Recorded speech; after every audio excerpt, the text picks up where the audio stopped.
यह कहानी उत्तर भारत के एक छोटे से गांव की है जिसका नाम था विनायकपुर।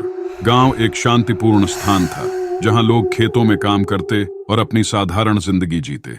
परंतु इस गांव के पास एक भयानक रहस्य था जिसे कोई भूलकर भी नहीं छूता था। गांव के बाहरी इलाके में एक पुराना पीपल का पेड़ था जिसे लोग सरकटा के नाम से जानते थे। माना जाता था कि इस पेड़ के पास जाने वाले कभी लौट कर नहीं आते थे। गांव के बुजुर्गों का कहना था कि सरकटा एक दुष्ट आत्मा है जो कई सालों से उस पेड़ में बसी हुई है। उसकी खासियत यह थी कि वह लोगों के सिर काट देती थी और उनकी आत्मा को कैद कर लेती थी। सरकटा का नाम सुनते ही बच्चों से लेकर बड़ों तक के रोंगटे खड़े हो जाते थे। एक दिन गांव में एक नया परिवार आया। रामलाल और उसकी पत्नी सुमन अपने 2 बच्चों के साथ गांव में रहने आए। उन्हें सरकटा के बारे में कुछ भी पता नहीं था। गांव के लोग उन्हें समझाने की कोशिश करते, लेकिन रामलाल इस तरह की बातों पर विश्वास नहीं करता था। एक दिन रामलाल का बेटा राहुल गांव के बच्चों के साथ खेल रहा था। खेलते खेलते वे पीपल के पेड़ के पास पहुंच गए। गांव के बच्चे राहुल को वहां जाने से रोकने की कोशिश करने लगे, लेकिन राहुल ने उनकी बातों को मजाक समझा। राहुल ने पेड़ की ओर बढ़ना शुरू किया और जैसे ही वह पेड़ के करीब पहुंचा, एक अजीब सी ठंडी हवा चलने लगी। पेड़ के पत्ते सरसराने लगे और वहां का माहौल अचानक ही डरावना हो गया। राहुल ने पेड़ के नीचे एक पुरानी लाल रंग की गुड़िया देखी। वह गुड़िया बेहद विचित्र दिख रही थी, मानो वह राहुल को घूर रही हो। राहुल ने वह गुड़िया उठाई और उसी समय उसे एक अजीब सी आवाज सुनाई दी, तूने मेरी गुड़िया छू ली, अब तू मुझसे बच नहीं पाएगा। राहुल के हाथ से गुड़िया छूट गई और वह डर के मारे उलटे पांव भागा।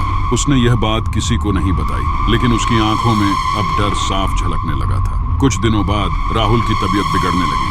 वह रात में अजीब अजीब बातें करता और कहता, वो आ रहा है, सरकटा आ रहा है। रामलाल और सुमन ने इसे बच्चों की शरारत समझकर नजरअंदाज कर दिया, लेकिन रात होते ही राहुल चीखने चिल्लाने लगता और कहता कि कोई उसे बुला रहा है। गांव के कुछ बुजुर्गों ने रामलाल को सलाह दी कि वह राहुल को किसी तांत्रिक के पास ले जाए, लेकिन रामलाल ने इसे अंधविश्वास कहकर मना कर दिया। परंतु एक रात जब राहुल सो रहा था, तभी अचानक वह चिल्लाते हुए उठा, वो आ गया, उसने मेरा सिर ले लिया। और फिर राहुल बेहोश हो गया। रामलाल और सुमन घबरा गए।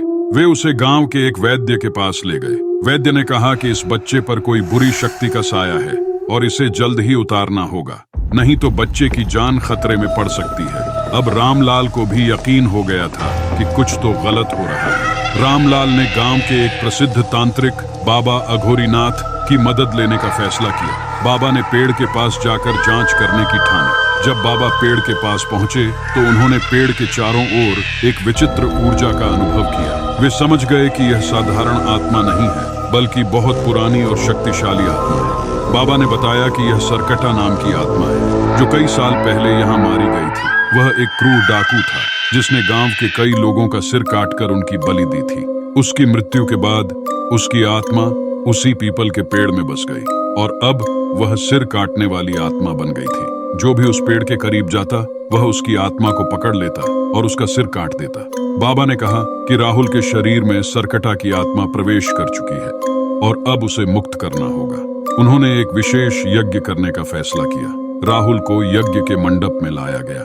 बाबा ने मंत्रोच्चार शुरू किया और गांव के लोग यज्ञ में शामिल हुए। जैसे ही यज्ञ शुरू हुआ, अजीब अजीब घटनाएं घटने लगी। हवा बहुत तेज हो गई, पेड़ के पत्ते तेजी से हिलने लगे और राहुल जोर जोर से चिल्लाने लगा।